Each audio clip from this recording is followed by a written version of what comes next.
News room live में break के बाद आपका खैर मकदम है और अब बात करेंगे वज़ीर-ए-आज़म नरेंद्र मोदी के आज के होने वाले बड़े प्रोग्राम की। जी हां, आज नोएडा में वज़ीर-ए-आज़म नरेंद्र मोदी जेवर एयरपोर्ट का संग बुनियाद रखने वाले हैं। कुछ ही देर में कहा जा रहा है कि संग बुनियाद रखा जाएगा और इस प्रोग्राम में उत्तर प्रदेश के वज़ीर आला योगी आदित्यनाथ भी शिरकत करेंगे। आपको बता दें कि ये एयरपोर्ट 6200 हेक्टेयर अराजी पर होगा।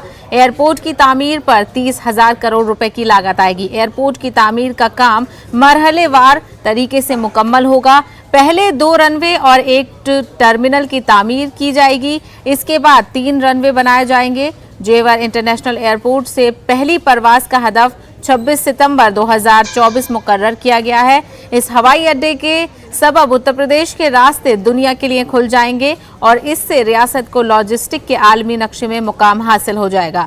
इस एयरपोर्ट की तामीर से मगरबी यूपी की तस्वीर बदलने और रोजगार के मौके पैदा होने के दावे भी किए जा रहे हैं। तो बहुत जल्द इसका संगे बुनियाद रखे जाने वाला है। वज़ीर-ए-आज़म नरेंद्र मोदी इसका संगे बुनियाद रखेंगे। तमाम तैयारियां मुकम्मल कर ली गई हैं। जश्न का माहौल है इस वक्त नोएडा में।